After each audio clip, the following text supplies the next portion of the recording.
All right, man. StepyagameupTV in the building. Y'all know what it is. Here with a very special guest, Joe Blac. If you're from this area, from CT, we forget about Connecticut as a whole. We are, you know what I mean? This man has made his mark.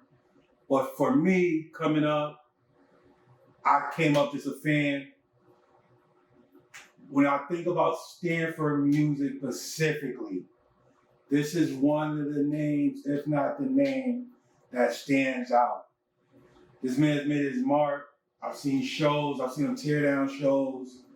I've seen his name mentioned amongst some of the top guys out of CT when it comes to the music. He's up there in the rafters with these guys.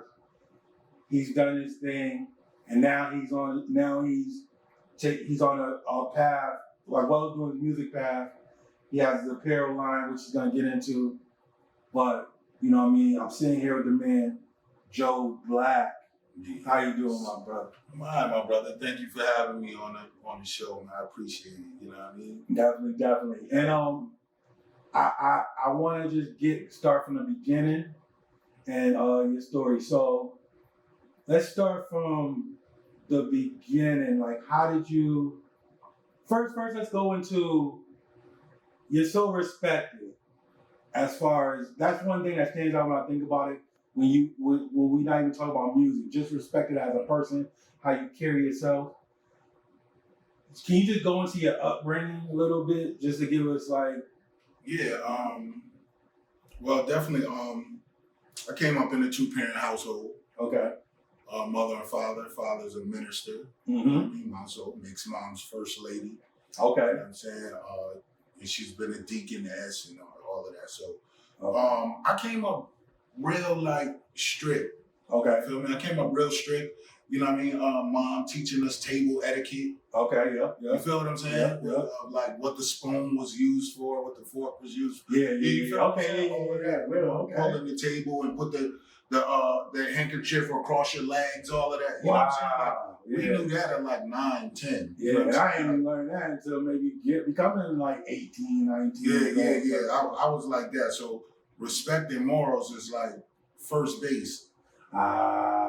See, now you're starting to put things together. You feel what I'm saying? Okay. Like first base. That's first base. Like my pops is from Camden, South Carolina. You know what I mean? He lost both his parents by 15. Okay. So a respect for elders is, you know what I mean? And people around you is the utmost. Okay. Like you feel what I'm saying? Yeah, like I don't know no other way.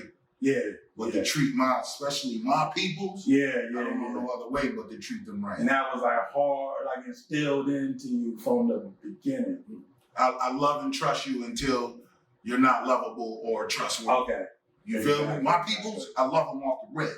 Exactly. Now you got me wondering. So to come from those type of beginnings and then to come off the porch, and that's a whole different type of life. Mm-hmm. How was balancing the two? I mean, it was kind of weird because it's weird because there are those people that don't have any of that background. Yeah, I mean, because the morals sometimes it gets you places where the being immoral won't get you. Okay. You understand what I'm saying? Yeah. But in the streets, sometimes being so morally put together can be taken for weakness. So that's what created the other side of Joe Blac that people may hear or whatever. Exactly. Because it never was me. Exactly. You know what I'm saying? I was never been the aggressor or the troublemaker because I don't know nothing about that. I'm like peace king. Yeah. I've been the peace dude since 12, 13 years old. You know what I'm saying? I grew up a Christian. Like I said, my father was a minister, but I was in a talented and gifted program. So, and in junior high, I didn't have social studies or none of that. I had a syllabus of what I was going to do for the next 2 years when I got in junior high in the 7th grade. Okay. You feel what I'm saying? Mm-hmm. Most people don't get syllabuses until college. Gotcha. I had a syllabus in junior high. Okay. You feel me? You was in regular public? In public school, Okay. bro. Okay. You understand me? I was in the talented and gifted program. Oh, okay, I got you. You understand what I I'm saying? was in that too. In public school. Yep. So you know what I mean? Like, I was in a Malcolm X group. You feel what I'm saying? In school? Yes. Oh. We had a teacher named Mr. DaCosta that set up a program where we learned about Malcolm X. Okay. You understand me? For 2 years straight. Mm-hmm. You know what I mean? We met his children. Okay. You know what I mean? We met Betty Shabazz, rest of her soul, before she passed. Okay. We've been to the Audubon ballroom where he was killed. We've been to his grave site. I'm talking about all this by 14. You know what I'm saying? So the level of insight that we was taking in following his life, you know what I'm saying? It molded something different, like mentally and spiritually. Yes. You know what I'm saying? So yes. it molded things different. It also created a little conflict of religion with me as far as Christianity and Islam. Yes. Because I was studying Islam hard for 2 years, trying to study the life of Malcolm X, where, you know, it actually, you know, you start learning about Islam. Yep. Later come to find out a lot of it's all the same. It's just the character names is different. Like, you know, the Bible is Jesus, the Quran is Isa, the Bible is Moses, the Quran is Musa. You know what I'm saying? Yeah. Like, so you come to realize that later when you dive into the knowledge of it, you know what I'm saying? And you indulge in it. But coming off the porch as a young boy, it was kind of like I said, it was kind of hard because I was also known as the brainiac. I'm known as the coach son because my father coached all of the hood dudes. So the hood dudes know that I didn't have to do that because I got a father.